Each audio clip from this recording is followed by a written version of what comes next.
যে খবরে নজর রাখতে হচ্ছে, বাংলাদেশের সাংসদ খুনে আরও ঘনীভূত রহস্য, তদন্তে সিআইডির হাতে চাঞ্চল্যকর তথ্য। খুনের আড়াই মাস আগে নিউ টাউনে আসে কসাই। নিউ টাউনের একটি ফ্ল্যাটে জিহাদকে আনে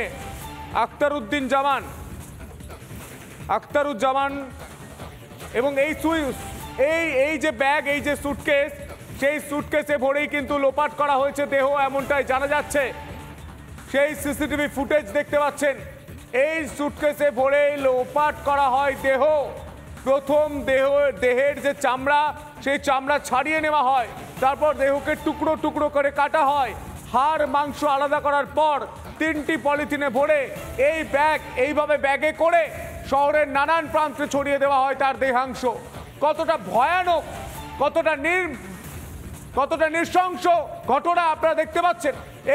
এই সুটকেসে ভরেই লোপাট করা হয়েছে দেহ, এমনটাই জানা যাচ্ছে। বাংলাদেশের সাংসদ খুনে আরো ঘনীভূত রহস্য, তদন্তে সিআইডির হাতে চাঞ্চল্যকর তথ্য।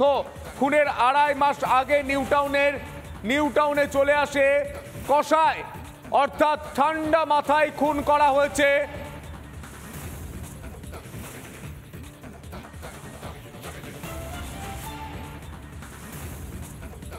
ভিডিওর সত্যতা রিপাবলিক বাংলা যাচাই করেনি, কিন্তু সেই সিসিটিভি ফুটেজে যে ছবি দেখা যাচ্ছে, সেই ছবি আপনারা দেখতে পাচ্ছেন। এই সুটকেসে ভরেই লোপাট করা হয় দেহ, এমনটাই অভিযোগ হোটেল কর্মী। তিনি ঠিক কি বলছেন শুনবো।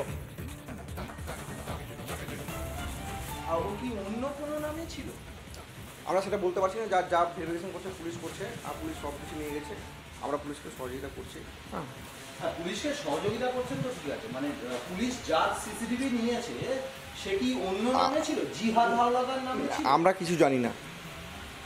আমাদের যা রেজিস্টার সব পুলিশ নিয়ে গেছে, যারা ওনারা তদন্ত করছেন, যেটা সঠিক সেটা করবেন। পুলিশ কার সিসিটিভি ফুটেজ নিয়ে গেছে? আমাদের পুরো হোটেলের নিয়ে গেছে। পুলিশে ছিলেন, আরও এসিপি থেকে দিয়েছিলেন, ওনারা সহযোগিতা চেয়েছেন, আমরা সহযোগিতা করেছি। হ্যাঁ, সিসিটিভি ফুটেজ ওনারা নিয়ে গেছেন, ওনারা চেক করবেন যে কী আমাদের কে এসেছিলেন, কে গিয়েছিলেন।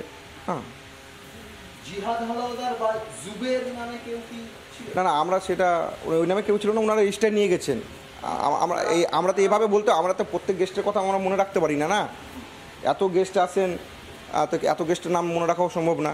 কে এসছেন, কে গেছেন, পুরো রেজিস্টার নিয়ে গেছেন। আড়াই মাস ধরে একজন ব্যক্তি এই হোটেলে রয়েছে, আপনারা জানেন না, মানে আইডেন্টিফাই করতে পারছেন না, আড়াই মাস ধরে আমাদের এখানে কেউ নেই। এটা পুরো মিথ্যা কথা কেউ বলে থাকে। তো পুলিশ তাহলে মিথ্যা কথা বলছে? সেটা তো রেজিস্টার নিয়ে গেছে। পুলিশ যদি মনে করে যেখানে ছিল তো আছে, তার জন্য তদন্ত করার জন্য পুলিশ রয়েছে। তো আরো বিস্তারিত জানবো, আমাদের সঙ্গে রয়েছেন আমাদের প্রতিনিধি সৈকত। আর কি তথ্য উঠে আসছে এই যেভাবে সুটকেসে করে দেহাংশ নিয়ে যাওয়া হচ্ছে, এবং সেই জায়গায় দাঁড়িয়ে দেহকে 3 জায়গায়, প্রথম চামড়া ছাড়িয়ে নেওয়া হচ্ছে, তারপর শরীর কাটা হচ্ছে, হাড় আলাদা করা হচ্ছে। এই নৃশংসভাবে খুন করা হয়েছে সাংসদকে, পুরো পরিকল্পনা মাফিক। আর কি তথ্য উঠে আসছে সৈকত?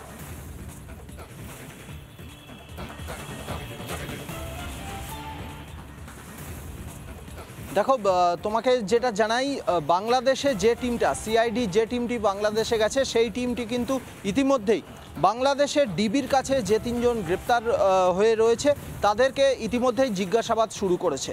এবং যে এই জিজ্ঞাসাবাদের মূল একটাই বিষয়, সিআইডি তদন্তকারীরা জানতে চাইছেন যে এই খুনের মোটিভ, এই খুনের পেছনে মোটিভ যেটা কি আছে।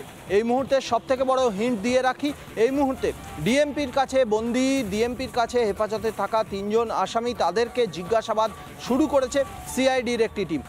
যে আরও একটি হিন্ট দিয়ে রাখি, তারা কিন্তু মূলত এই খুনের পেছনে মোটিভ কি আছে সেটাই জানার চেষ্টা করছেন। তার কারণ যেভাবে খুন করা হয়েছে, খুনের যে মোডাস অপারেন্ডি সেটা জানতে পেরেছেন। অন্যদিকে জিহাদ, যাকে গতকালকে সিআইডি গ্রেপ্তার করেছে, তাকে ইতিমধ্যেই বারাসাত কোর্টে প্রোডাকশন হয়ে গেছে। আরও একটি হিন্ট দিয়ে রাখি, সিআইডির তরফ থেকে এই জিহাদকে 14 দিনের হেফাজতে চাওয়া হবে, এমনটাই জানা যাচ্ছে।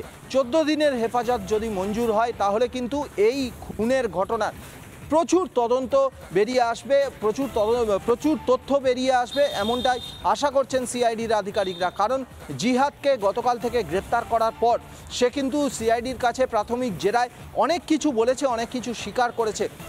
এই যে চিনার পার্ক এলাকায় যে হোটেলে 2.5 মাস ধরে ছিল, সেই হোটেলের কথা কিন্তু জিহাদ এই সিআইডির আধিকারিকদেরকে জানিয়েছে। এবং এই 2.5 মাস ধরে থাকার জন্য যে ফান্ডিংটা, সেই ফান্ডিংটা পুরোপুরি আখতারুজ্জামান করেছিল। এখন হেফাজতে নিয়ে সিআইডি আধিকারিকরা আরও একটি বিষয় জানবেন যে এই যে মৃতদেহ, সাংসদের মৃতদেহ, সেই দেহটি কোথায় কোথায় ফেলা হয়েছে। মৃতদেহের যে টুকরো 3টে প্লাস্টিকে করে ব্যাগে করে নিয়ে ফেলেছিল, সেগুলো কোথায় ফেলা হয়েছে। গতকাল রাতে ভাঙড়ের কৃষ্ণমাটি এলাকায় সিআইডি আধিকারিকরা তল্লাশিতে গেছিলেন, কিন্তু সেখানে ফেলা হয়েছে নাকি সংলগ্ন আরও কোনো জায়গায় ছড়িয়ে দেওয়া হয়েছে সেটাই জানার চেষ্টা করছেন তদন্তকারীরা। এই মুহূর্তে সবথেকে বড় যে হিন্ট, বাংলাদেশে সিআইডির আধিকারিকরা যে টিমটি গেছিল, সেই টিমটি কিন্তু ইতিমধ্যে বাংলাদেশের ঢাকা মেট্রোপলিটন পুলিশের যে ডিটেকটিভ ব্রাঞ্চ, সেখানে যে এই ঘটনায় 3 জনকে অ্যারেস্ট করেছে তাদেরকে জিজ্ঞাসাবাদ শুরু করেছে। মূলত খুনের পেছনে মোটিভ কী আছে সেটাই জানতে চাইছেন তদন্তকারীরা। ইতিমধ্যে এই খুনে মূল যে বুচার বা মূল যে কসাই জিহাদকে তা গ্রেপ্তার করে সিআইডি তাকে আজকের বারাসাত কোর্টে পেশ করেছে।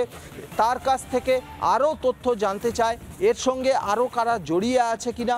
অন্যদিকে সিআইডির আধিকারিক যারা বাংলাদেশে গেছে, যে টিম বাংলাদেশে গেছে, তারা মূলত জানতে চায় খুনের পেছনে কারণ কী। কারণ যে ব্যবসায়িক কোনো শত্রুতা রয়েছে নাকি পুরনো কোনো বিষয়ে কোনো শত্রুতা রয়েছে, এই খুনের কারণ জানতে চাইছে তদন্তকারী আধিকারিকরা। এই খবরের দিকে অবশ্যই নজর থাকবে সৈকত। আপাতত তোমায় ধন্যবাদ।